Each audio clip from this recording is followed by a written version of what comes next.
నమస్కారం welcome to 1 news ముందుగా headlines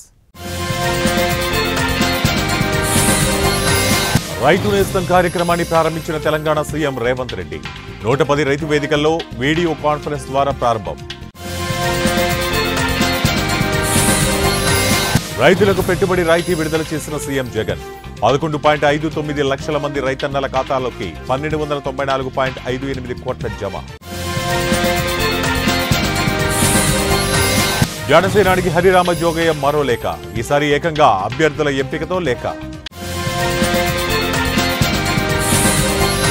Mancherial జిల్లా బెల్లంపల్లి మండలం కన్నాల గ్రామ పంచాయతీ రైతు వేదికలో రైతు నేస్తం కార్యక్రమాన్ని సీఎం రేవంత్ రెడ్డి ప్రారంభించారు. ఈ సందర్భంగా రైతులకు అవగాహన కల్పిస్తూ రాష్ట్ర వ్యాప్తంగా 110 కేంద్రాలలో రైతు నేస్తం కార్యక్రమాన్ని వ్యవసాయ శాఖ అధికారులు రైతులతో సమీక్షా సమావేశం నిర్వహించారు. రైతు నేస్తం కార్యక్రమం ద్వారా రైతులు వ్యవసాయ రంగంలో సాంకేతిక పరంగా పురోగతి సాధించడానికి సంబంధిత వ్యవసాయ శాఖ అధికారులు పలువురు సైంటిస్టులు శిక్షణ ఇవ్వనున్నట్లు అధికారులు తెలిపారు.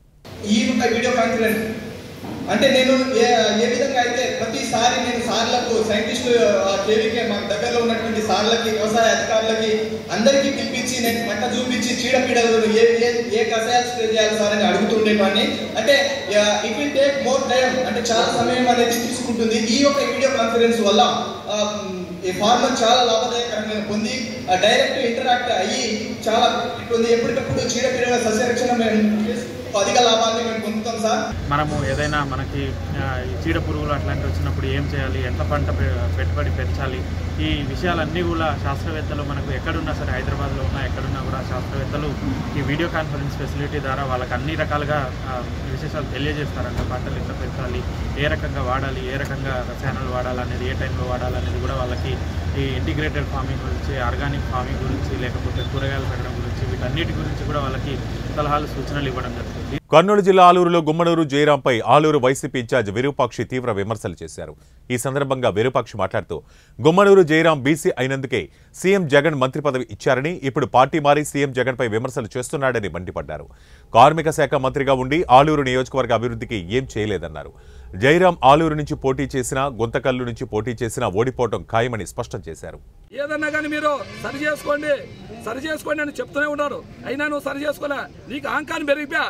నాకే 5 ఏళ్ళు మినిస్టర్ ఇచ్చినాడు, ఎవడైతేనేమి ఫస్ట్ సంపాదన డబ్బులు దోసుకోలే నిజంగా నువ్వు డబ్బులకే ప్రయారిటీ ఇచ్చినావు. కానీ అభివృద్ధికి కానీ ఏడే కానీ ఏ ప్రజల సమస్యలు కానీ, ఏ కార్యకర్త సమస్య కానీ, ఏ నాయకుల సమస్య కానీ తెలుసుకున్నావు ఏనాడన్నా?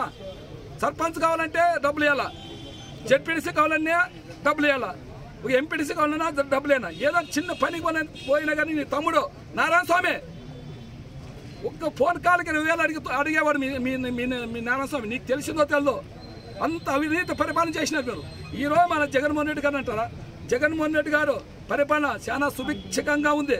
ప్రతి గ్రామం లేకపోతే ప్రతి ఒక్క అక్క చెల్లెములు మా జగన్కే, మేము జగన్ నీకు కాదు మా జగన్మోహన్ రెడ్డికి వేస్తామనేది విధంగా ఈరోజు చెప్తున్నారు.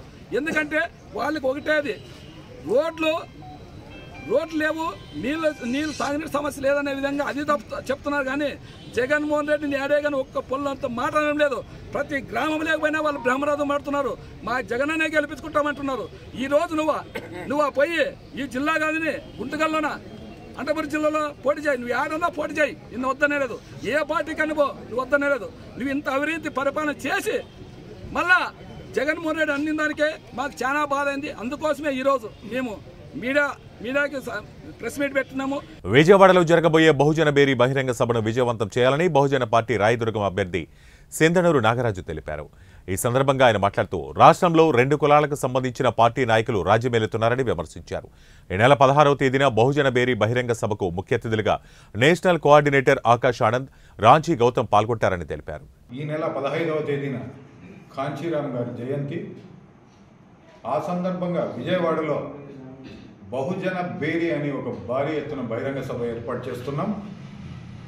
ఆ సభకి నియోజకవర్గం నుంచి నాయకులు, ప్రజలు, బహుజనులు వేలాది మందిగా తరలి రావాలని చెప్పేసి ఈరోజు ఈ కార్యక్రమం చేసి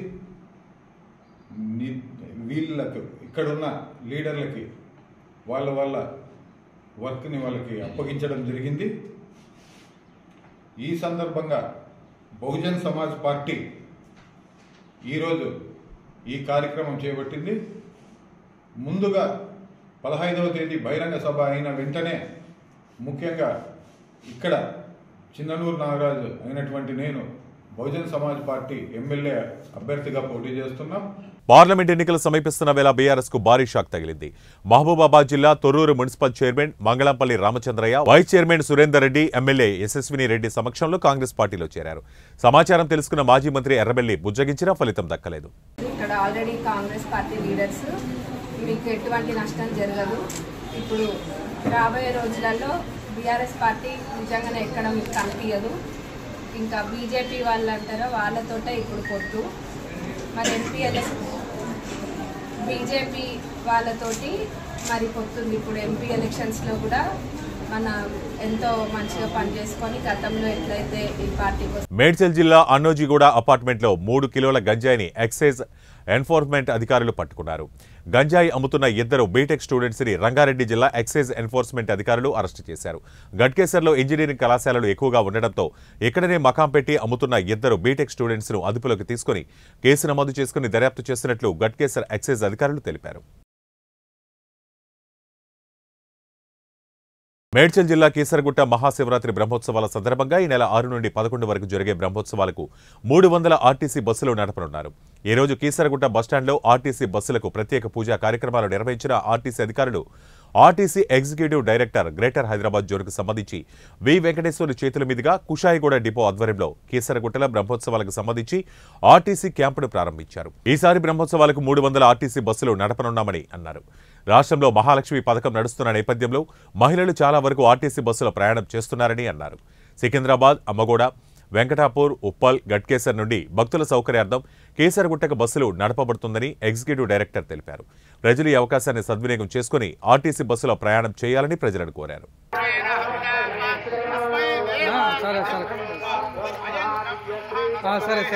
సూర్యాపేట జిల్లాకు చెందిన బుర్ర తిరుమలేష్ బంధువులమ్మాయి అయిన ఊహను 4 సంవత్సరాల క్రితం ప్రేమ పేరుతో మోసగించి గర్భవతిని చేసి అబార్షన్ చేయించగా పెద్దల సమక్షంలో మాట్లాడి వివాహం చేయించారు. ఈ వివాహం మొదటి నుంచి ఇష్టం లేని అబ్బాయి తల్లిదండ్రులు, అన్నదమ్ములు తరచూ తమ భార్య భర్తల మధ్య తగాదాలు సృష్టించి వరకట్న వేధింపులు చేస్తూ హింసించడం జరిగిందని బాధిత యువతి కుటుంబ సభ్యులు మీడియా ముఖంగా ఆరోపించారు.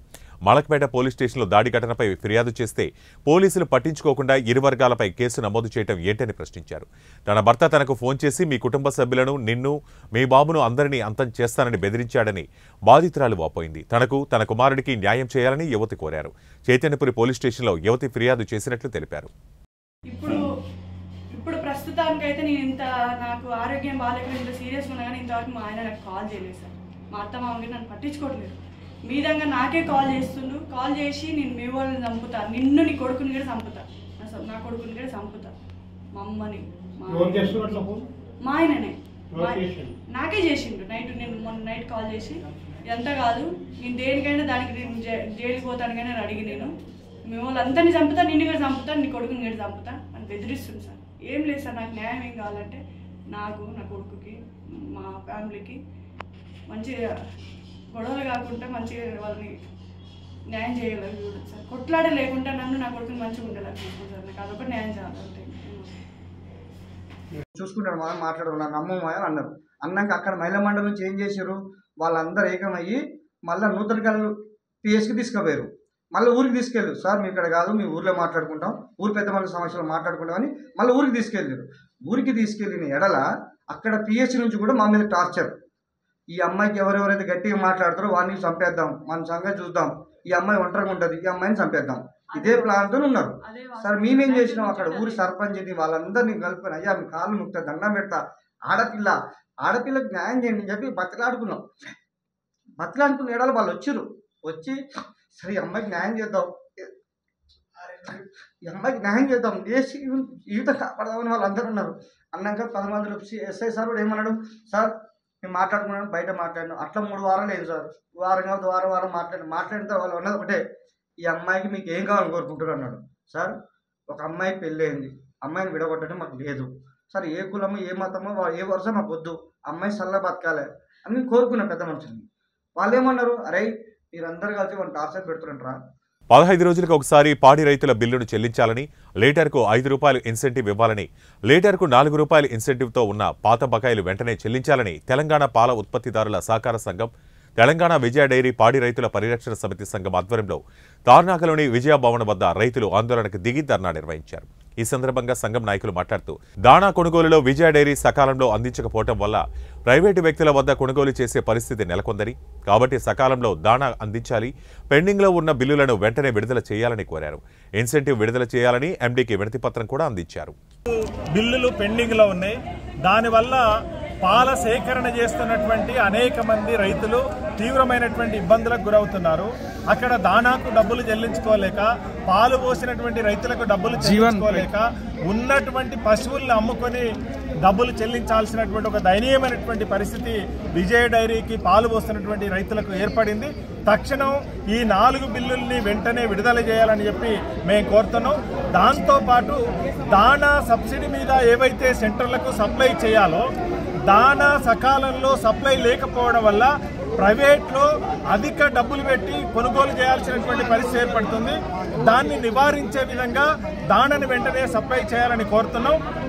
గత 3 సంవత్సరాలుగా లీటర్కి 4 రూపాయలు ఉండాల్సినటువంటి ఇన్సెంటివ్ ఏదైతుందో అది పెండింగ్లో ఉంది. అదే రకంగా ఇప్పుడు కొత్త ప్రభుత్వం వచ్చిన తర్వాత లీటర్కి 5 రూపాయలు ఇన్సెంటివ్ ఇస్తామని చెప్పి హామీ ఇచ్చున్నారు. సికింద్రాబాద్ కంటోన్మెంట్ బొల్లారంలో డైట్ కాలేజీ అడ్మినిస్ట్రేషన్ బ్లాక్ ను బీసీ వెల్ఫేర్ రవాణా శాఖ మంత్రి పొన్నం ప్రభాకర్ ప్రారంభించారు. ఈ కార్యక్రమంలో హైదరాబాద్ కలెక్టర్ అనుదీప్ దొరశెట్టి, రాజ్యసభ సభ్యులు అనిల్ కుమార్ యాదవ్, డీఈఓ, ఇతర అధికారులు పాల్గొన్నారు. మంత్రి పొన్నం ప్రభాకర్ మాట్లాడుతూ డైట్ కాలేజీ అకాడమిక్ బ్లాక్ 4 కోట్ల రూపాయలతో నిర్మించిన దేశ పౌరులను, విద్యార్థులను తీర్చిదిద్దే ఉపాధ్యాయుల కేంద్రం ఇది అని, ఇది టీచర్ల శిక్షణ నిర్వహణ కేంద్రమని, డైట్ కాలేజీలో బీఈడీ శిక్షణ కూడా ఇచ్చే విధంగా ముందుకు పోతామని, డైట్ కాలేజీ వేరే ప్రాంతం నుండి ఇక్కడ రావడం వల్ల నేషనల్ కౌన్సిల్లో రికగ్నైజేషన్ కోల్పోయిందని అన్నారు. కాలేజీ రికగ్నేషన్ కోల్పోవడంపై కాలేజీ ప్రిన్సిపల్పై మంత్రి పొన్నం ప్రభాకర్ ఆగ్రహం వ్యక్తం చేశారు. వేదిక మీద ఉన్నటువంటి పెద్దలకు, ఈ ప్రారంభోత్సవానికి ఇచ్చేసినటువంటి స్థానిక పెద్దలందరూ కూడా హృదయపూర్వకంగా నమస్కారం. ఈరోజు ఈ యొక్క డైట్ కాలేజీ బిల్డింగ్ కి సంబంధించిన academic block, administrative and academic block సంబంధించి 4 కోట్ల రూపాయలతోటి ప్రారంభించుకునేటువంటి శుభ సందర్భంలో పాల్గొన్న మీ అందరికీ కూడా హృదయపూర్వకంగా నమస్కారం తెలియజేస్తా ఉన్నాను. ఇది విద్యార్థులను ఈ దేశ పౌరులుగా తీర్చిదిద్దే అధ్యాపక వర్గానికి సంబంధించినటువంటి శిక్షణ కేంద్రం ఇది. వాళ్ళందరూ కూడా మరి తప్పకుండా భవిష్యత్తు దేశ పౌరులను తయారు చేసేటువంటి విద్యార్థులను తీర్చిదిద్దేటువంటి యొక్క టీచర్ల కేంద్రమైనటువంటి టీచర్ల శిక్షణ కేంద్రమైనటువంటి దీనికి ప్రభుత్వం 4 కోట్ల రూపాయలు వెచ్చించి ఆధునాతనంగా నిర్మించింది. కానీ స్థానికంగా ఉండబడినటువంటి అందరూ కూడా ఇది నిర్వహణ కార్యక్రమం సంబంధించి ఎటువంటి ఇబ్బంది లేకుండా చేయాలని సందర్భంగా కోరుతా ఉన్నా. ఇక్కడ స్థానికంగా ఇప్పుడే సన్నిహిత మరి స్వచ్ఛంద సంస్థ కావచ్చు, మిగతా స్థానిక పెద్దలు చెప్పినారు. ఈ యొక్క పాఠశాలకు సంబంధించి డ్రైనేజీ నేరుగా కలవదనే సమస్య చెప్పినారు. వెంటనే కంటోన్మెంట్ వైస్ చైర్మన్ రామకృష్ణ గారు ఆ బాధ్యతను తీసుకున్నారు. తప్పకుండా అంతేనా చేస్తారనే మాట మరొకసారి మీ అందరూ ఒకట తెలియజేస్తా ఉన్నారు. కాబట్టి ఆ సమస్యను కూడా పరిష్కరిస్తారు. ఇంకా విద్యా అభివృద్ధికి సంబంధించి, సంక్షేమానికి సంబంధించి లేదా వైద్యానికి సంబంధించి ఏ సమస్య ఉన్నా తప్పకుండా ప్రభుత్వం దృష్టికి తీసుకురండి. అటు జిల్లా కలెక్టర్ గారు కావచ్చు, రాజ్యసభ సభ్యులు గారు కావచ్చు, కంటోన్మెంట్ వైస్ చైర్మన్ కావచ్చు, ఈ జిల్లా ఇన్ఛార్జ్ మంత్రిగా నేను హైదరాబాద్ నగరానికి సంబంధించి ప్రజా సమస్యల మీద స్పందించడానికి ఈ ప్రభుత్వం సంసిద్ధంగా ఉంది. త్వరలోనే హైదరాబాద్ నగరానికి సంబంధించి రాబోయే వేసవి కాలంలో ఎక్కడ కూడా నీటికి ఇబ్బంది ఉండొద్దని ముఖ్యమంత్రి గారి ఆదేశం మేరకు త్వరలో ఒక సమావేశాన్ని ఏర్పాటు చేసి నీటి ఎద్దడి సమస్య హైదరాబాద్ నగరానికి ప్రభావం చూపెట్టకుండా ఉండే విధంగా తగిన చర్యలు తీసుకోవడం కావచ్చు. దాంతో పాటుగా రాబోయే వర్షాకాలానికి ఇప్పటి నుంచే వర్షం విపరీతంగా వచ్చినా ఎక్కడ కాలనీలు మునగకుండా ప్రాణ నష్టం జరగకుండా ఉండే విధంగా కావచ్చు. ఇవి ఇప్పటి వరకు బులెటిన్ అప్డేట్స్. మరిన్ని అప్డేట్స్ మళ్ళీ కలుద్దాం. Keep watching 1 TV news. ప్రతి క్షణం ప్రజల పక్షం.